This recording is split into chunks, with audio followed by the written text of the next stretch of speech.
এতগুলো চিকেন কিমা নিয়ে হাজির হয়ে গেছি। কি ভাবছো কি বানাবো? অবশ্যই মোমো বানাবো। শীত পড়ে গেছে আর বাড়িতে একদিন মোমো বানিয়ে খাবো না, সেটা কি হয়? তো দেখছো 500 গ্রাম মতন চিকেন আমি দোকান থেকেই কিমা করে এনেছিলাম। আর এখানে সবজি মোটামুটি গ্রেট করে নিয়েছিলাম, গাজর আর বাঁধাকপি, আর সব কিছু কিন্তু আমি ফাইন চপ করে নিয়েছিলাম। ক্যাপসিকাম ছিল, পেঁয়াজ ছিল, আদা রসুন কুচি ছিল, লঙ্কা কিন্তু আমি একদমই ইউজ করিনি, যেহেতু আমার ছেলের জন্যই এই জিনিসটা বানানো। কেন কি এই রকমভাবে মোমো বানিয়ে কিন্তু ফ্রিজের মধ্যে যদি ফ্রোজেন করেও রেখে দাও খুব ভালো হয় খেতে, মানে যখন ইচ্ছা বার করতে পারবো। আর বড় লিচি কেটে আমি ছোট ছোট বাটির সাহায্যে কিন্তু মোমোর সেই ছোট ছোট লেচিগুলো কেটে আগে থেকেই রেডি করে রেখেছিলাম, যাতে একা হাতে ভিডিও করা আর মোমো বানানো তো অতই সহজ কথা নয়, ভিডিওতে হয়তো দেখতে অনেকটা সহজ লাগতে পারে। আর কড়াইয়ের মধ্যে তেলের মধ্যে কিন্তু আমি দিয়ে দিয়েছি আদা রসুন কুচি। আমার বাড়িতে কিন্তু মানে মোমো কিন্তু সবজির সাথে মেখে যেইভাবে হয় সেইভাবে কিন্তু কেউ খেতে চায় না, সবাই বলে কি মাংসটা কাঁচা আছে, মানে আমার নিজেরই ভালো লাগে না।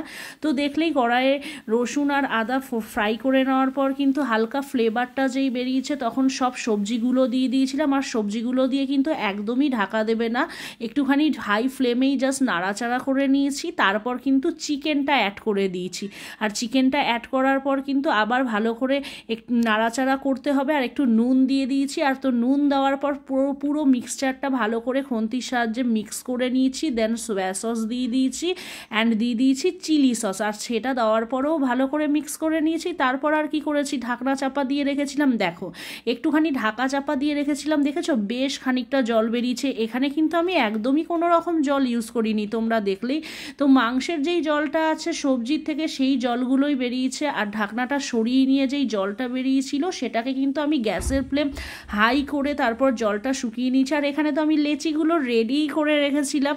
আর তারপরে কিন্তু চিকেনের পুর দিয়ে যে যেরকম ইচ্ছা শেপ দিয়ে নিতে পারো। হ্যাঁ, আগে থেকেই বলছি কি তোমরা অনেকে বলতে পারো এটা আবার মোমো হয়েছে কিনা। সত্যি কথা বলতে শেপের দিক দিয়ে হয়তো কোনো দিক দিয়ে কম হতে পারে, কিন্তু টেস্টের দিক দিয়ে কিন্তু আমি কিন্তু বলবো আমার নিজেরই রেসিপি বলবো দোকানের থেকেও অনেক অনেক বেস্ট ছিল। মোটামুটি নর্মাল দোকানে যে আমরা মোমো কিনে খাই তার থেকে কিন্তু বাড়িতে কষ্ট করে বানিয়ে নিলে কিন্তু অনেক টেস্টফুল। আর আমার কাছে তো আর মোমো বানানোর স্টিমার ছিল না, কেন কি সবসময় তো আর মোমো খাওয়া হয় না। তো আমি এইভাবেই একটা হাঁড়ির মধ্যে জল গরম করে নিয়েছিলাম, আর উপরে একটা জালতি বাটিটা যেটা বসিয়েছি সেটার মধ্যে সাদা তেল মাখিয়ে নিয়েছিলাম। আর তারপর মোমোগুলো এক এক করে ছেড়ে ঢাকনা দিয়ে চাপা দিয়ে দিয়েছিলাম বেশ মানে 15-20 মিনিট ধরে। দেখো এখনও কিন্তু মোমোটা পুরোপুরি হয়নি, তাই এরকম করেই ঢাকা দিয়ে দিয়ে কিন্তু মোমোটা তোমরা বুঝতে পারবে যখন সেদ্ধ হয়ে যাবে তখন কিন্তু অটোমেটিক একটা কালার চেঞ্জ হয়ে যাবে অ্যান্ড বোঝা যাবে।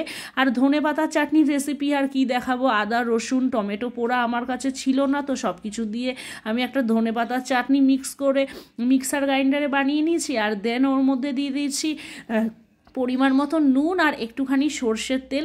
তো ওটাকে ভালো করে মিক্স করে এই ধনেপাতার চাটনিটা কিন্তু আমার ছেলে যখন ধনেপাতার চাটনি বানিয়েছি বলছে মোমো দিয়ে তো খাবোই, কিন্তু পরের দিন সকালবেলা দুপুরবেলা মা আমি ভাতের সাথে খাবো, গরম ভাতের, ওর খুব ভাল লাগে। তো মোমোগুলো এখানে দেখেছো জাস্ট রেডি হয়ে গেছে, একদম ইয়ামি ইয়ামি মোমো।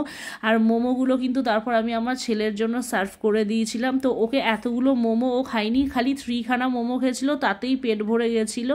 তো মোমো আর চাটনি দিয়ে বেশ এনজয় করলাম।